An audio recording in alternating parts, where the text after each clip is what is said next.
हरि अनंत, हरि कथा अनंता। दोस्तों, भारत की पवित्र भूमि पर भक्ति और आस्था की अनंत कहानियां हैं जो हर भक्त के हृदय को प्रेम, श्रद्धा और विश्वास से भर देती हैं। ये कहानियां न केवल हमें परमात्मा के प्रति समर्पण का पाठ पढ़ाती हैं, बल्कि यह भी सिद्ध करती हैं कि भगवान अपने भक्तों के साथ हर पल, हर क्षण मौजूद हैं।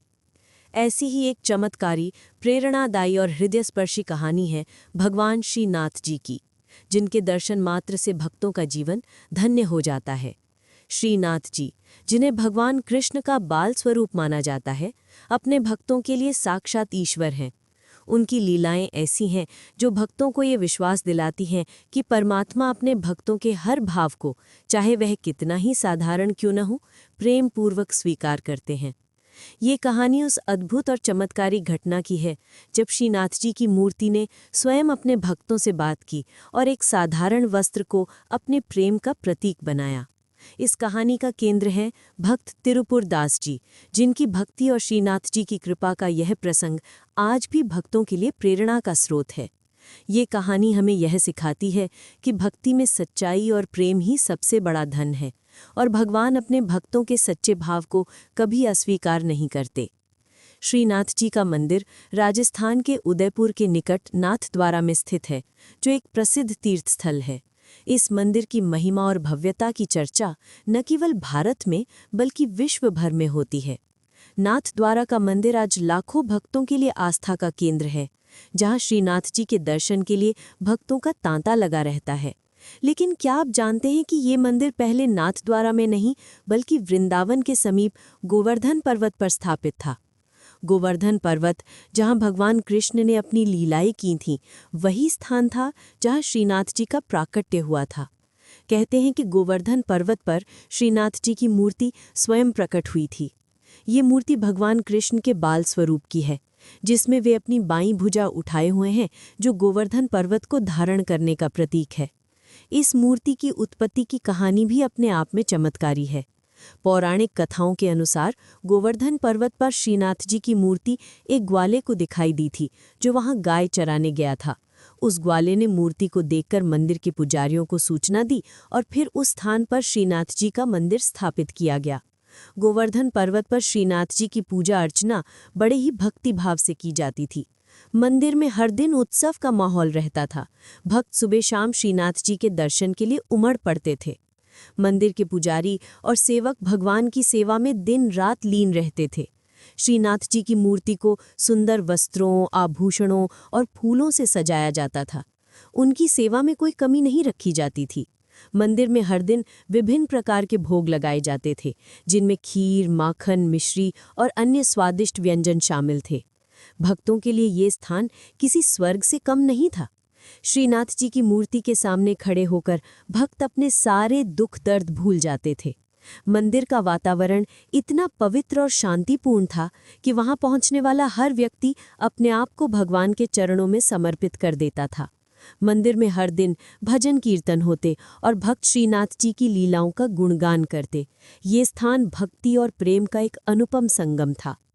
लेकिन ये सुखद और भक्ति भरा माहौल हमेशा एक सा नहीं रहा। इतिहास के एक काले दौर में जब मुगलों का आक्रमण हुआ, गोवर्धन पर्वत पर स्थित इस पवित्र मंदिर को खतरा उत्पन्न हो गया। मुगल शासकों ने मंदिरों को नष्ट करने और लूटने का अभियान शुरू किया था, और श्रीनाथ जी का मंदिर भी इस खतरे से अछूता नहीं था। उस समय के भक्तों के लिए यह एक भयावह स्थिति थी, क्योंकि श्रीनाथ जी की मूर्ति उनके लिए केवल एक मूर्ति नहीं बल्कि साक्षात भगवान थी। मुगल आक्रमण के समय जब गोवर्धन पर्वत पर श्रीनाथ जी के मंदिर को नष्ट करने की आशंका बढ़ गई, तब भक्तों ने एक साहसिक निर्णय लिया। उन्होंने भगवान की मूर्ति को सुरक्षित स्थान पर ले जाने का फैसला किया। ये कोई साधारण कार्य नहीं था। श्रीनाथ जी की मूर्ति को गोवर्धन से उदयपुर के निकट नाथद्वारा तक ले जाना एक असाधारण और चमत्कारिक घटना थी। इस यात्रा में भक्तों को कई कठिनाइयों का सामना करना पड़ा, लेकिन उनकी भक्ति और विश्वास ने उन्हें हर कदम पर प्रेरित किया। कहते हैं कि इस यात्रा में स्वयं श्रीनाथ जी ने अपने भक्तों का मार्गदर्शन किया। भक्तों ने श्रीनाथ जी की मूर्ति को एक रथ में रखा और उसे सुरक्षित स्थान की ओर ले गए। इस यात्रा के दौरान कई चमत्कार हुए।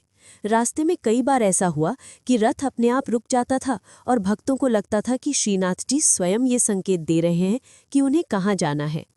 एक बार तो रथ एक स्थान पर रुक गया और भक्तों को समझ नहीं आया कि अब आगे क्या करना है। तभी स्वप्न में श्रीनाथ जी ने अपने एक भक्त को दर्शन दिए और कहा, हे भक्त, मुझे नाथ द्वारा ले चलो, वहां मेरा नया निवास होगा। भक्तों ने भगवान की आज्ञा का पालन किया और मूर्ति को नाथ द्वारा पहुंचाया। नाथ द्वारा में श्रीनाथ जी की मूर्ति को स्थापित किया गया और वहां एक भव्य मंदिर का निर्माण हुआ। ये मंदिर आज भी लाखों भक्तों के लिए आस्था का केंद्र है। मंदिर में श्रीनाथ जी की सेवा और भक्ति का माहौल हर पल जीवंत रहता है। श्रीनाथ जी की इस यात्रा की कहानी भक्तों के लिए एक प्रेरणा है, जो ये दर्शाती है कि भगवान अपने भक्तों के साथ हर कदम पर हैं। इस कहानी का केंद्र है भक्त तिरुपुरदास जी, जो श्रीनाथ जी के परम भक्त थे। तिरुपुरदास जी एक साधारण व्यक्ति थे, लेकिन उनकी भक्ति असाधारण थी। उनका जीवन श्रीनाथ जी की सेवा के लिए समर्पित था। तिरुपुरदास जी हर वर्ष श्रीनाथ जी के लिए सुंदर वस्त्र बनवाकर उन्हें भगवान को समर्पित करते थे।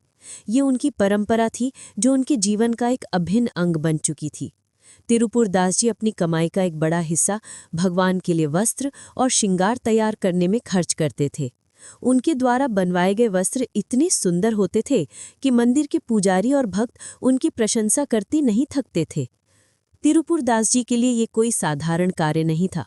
उनके लिए ये भक्ति का एक रूप था, जिसमें वे अपने प्रिय श्रीनाथ जी को प्रसन्न करने का हर संभव प्रयास करते थे। हर वर्ष जब तिरुपुरदास जी मंदिर में वस्त्र भेंट करने जाते, तो मंदिर के पुजारी और भक्त उनकी भक्ति को देखकर आश्चर्यचकित हो जाते। उनके वस्त्रों में एक विशेष प्रकार की सुंदरता होती थी, जो केवल धन से नहीं बल्कि उनके प्रेम और भक्ति से आती थी। तिरुपुरदास जी बाजार से सबसे अच्छा कपड़ा खरीदते, उसे रंगवाते और फिर उससे सुंदर वस्त्र बनवाकर मंदिर में भेंट करते। ये कार्य उनके लिए केवल एक परंपरा नहीं थी, बल्कि उनके जीवन का उद्देश्य था। तिरुपुरदास जी का जीवन भक्ति और समर्पण का एक अनुपम उदाहरण था। वे हर दिन श्रीनाथ जी का ध्यान करते और उनकी सेवा में अपना समय व्यतीत करते। उनके लिए श्रीनाथ जी केवल भगवान नहीं, बल्कि उनके जीवन का आधार थे।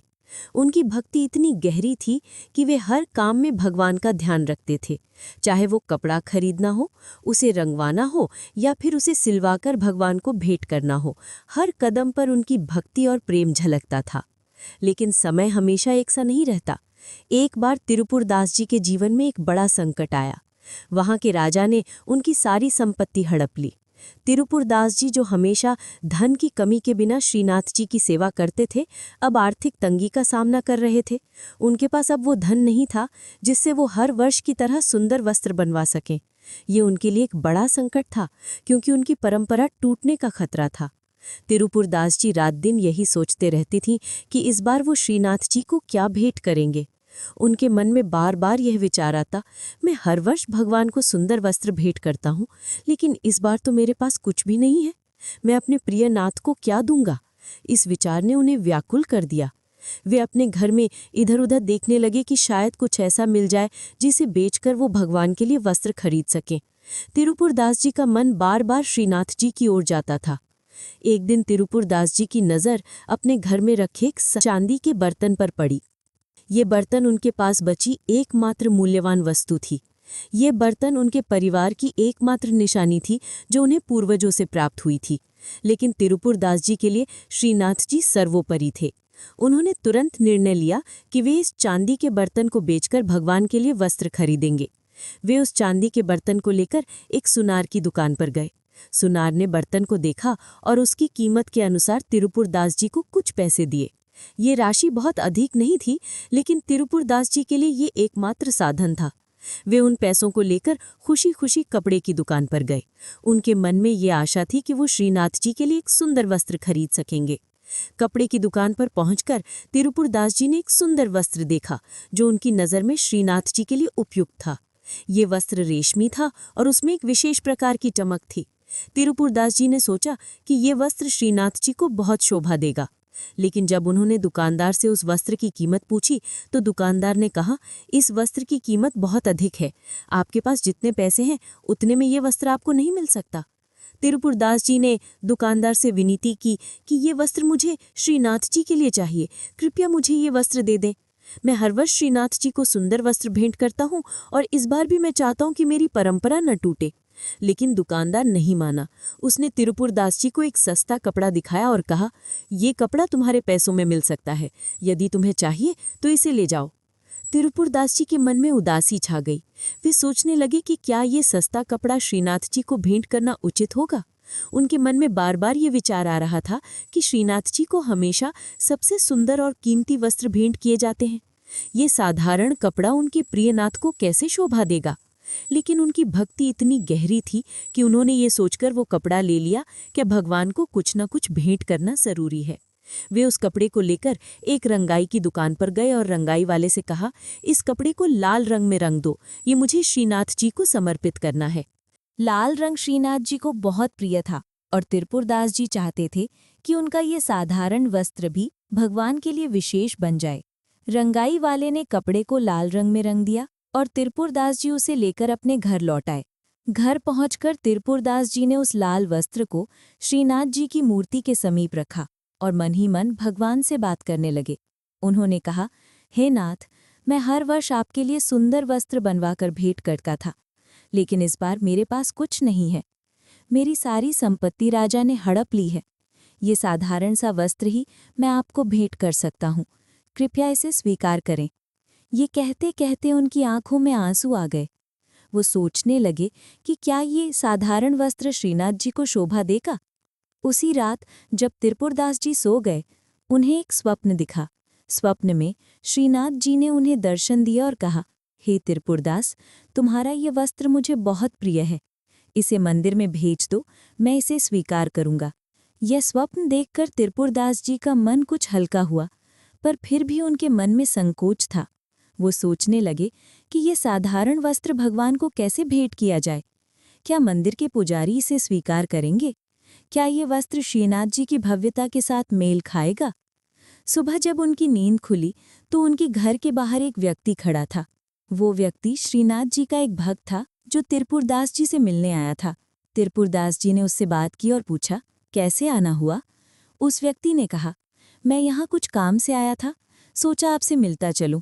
आज शाम को मैं वापस लौट जाऊंगा। तिरुपुरदास जी ने उस व्यक्ति से कहा, यदि मैं तुम्हें एक काम सौंपूं तो क्या तुम उसे करोगे?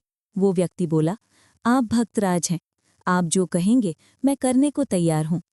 तिरुपुरदास जी ने उस लाल वस्त्र का थान उस व्यक्ति को देते हुए कहा, इसे श्रीनाथ जी के मंदिर में ले जाकर कोठार में जमा कर देना, लेकिन मेरा नाम मत बताना। मैं नहीं चाहता कि ये वस्त्र भगवान को पहनाया जाए, क्योंकि ये साधारण है। मैंने हर वर्ष सुंदर वस्त्र भेंट किए हैं, लेकिन इस बार मेरे पास यही है।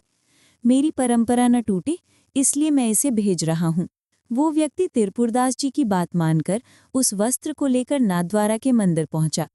मंदिर के कोठार में जाकर उसने कोठारी को वो वस्त्र देते हुए कहा, ये वस्त्र किसी भक्त ने श्रीनाथ जी के लिए भेजा है, इसका जैसा उचित समझे वैसा उपयोग करें। कोठारी ने वस्त्र को देखा और उसे साधारण समझकर जमीन पर बिछा दिया। उसने उस वस्त्र पर मंदिर के अन्य वस्त्र रख दिए।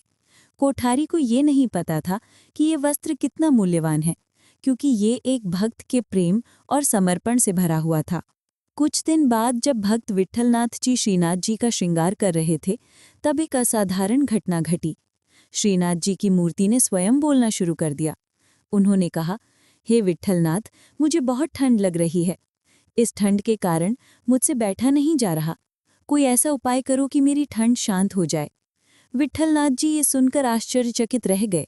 उन्होंने तुरंत मूर्ति के समीप आग जलाई ताकि भगवान को गर्मी मिले, लेकिन श्रीनाथ जी ने फिर कहा, मेरी ठंड अभी भी शांत नहीं हुई है। विट्ठलनाथ जी ने शहर से सबसे कीमती और गर्म वस्त्र मंगवाए। उन्होंने श्रीनाथ जी को वे वस्त्र पहनाए, लेकिन फिर भी भगवान की ठंड शांत नहीं हुई। विट्ठलनाथ जी परेशान हो गए। उन्होंने श्रीनाथ जी से पूछा, हे नाथ, आप आज कौन सी लीला कर रहे हैं? मुझे कुछ समझ नहीं आ रहा। बताइए ऐसा क्या किया जाए कि आपकी ठंड शांत हो। तब श्रीनाथ जी ने कहा, हे विट्ठलनाथ, मेरे एक भक्त ने कोठार में एक वस्त्र भेजा है, लेकिन कोठारी ने उसे जमीन पर बिछा दिया है। वही वस्त्र मुझे पहनाओ, मेरी ठंड तभी शांत होगी। विट्ठलनाथ जी तुरंत कोठार में गए और कोठारी से पूछा, क्या कुछ दिन पहले किसी भक्त ने कोई वस्त्र भेजा था? कोठारी ने कहा, हाँ, कुछ दिन पहले एक व्यक्ति ने एक लाल वस्त्र दिया था। मुझे वो साधारण लगा, इसलिए मैंने उसे जमीन पर बिछा दिया। विट्ठलनाथ जी ने वो वस्त्र उठाया और एक दर्जी को देकर कहा, जल्दी से इससे एक अंगरखा बनाओ। दर्जी ने उस लाल वस्त्र से एक सुंदर अंगरखा बनाया और विट्ठलनाथ जी को सौंप दिया। विट्ठलनाथ जी ने वो अंगरखा श्रीनाथ जी को दिखाया और पूछा, हे नाथ, क्या ये वस्त्र आपको पहनाया जा सकता है? श्रीनाथ जी ने कहा, यही वो वस्त्र है जिसका मुझे इंतजार था। इसे मुझे पहनाऊं, मेरी ठंड शांत हो जाएगी। विट्ठलनाथ जी ने वो अंगरखा श्रीनाथ जी को पहनाया। जैसे ही अंगरखा भगवान के शरीर पर चढ़ा, श्रीनाथ जी ने मुस्कुराते हुए कहा, हे विट्ठलनाथ, मेरी ठंड शांत हो गई। ये वस्त्र मेरे प्रिय भक्त त्रिपुरदास जी ने भेजा है। विट्ठलनाथ जी ने पूछा, हे नाथ, ये वस्त्र त्रिपुरदास जी ने भेजा है, लेकिन वो इतना संकोच क्यों कर रहे थे? श्रीनाथ जी ने कहा, त्रिपुरदास जी को लग रहा था कि ये साधारण वस्त्र मुझे शोभा नहीं देगा।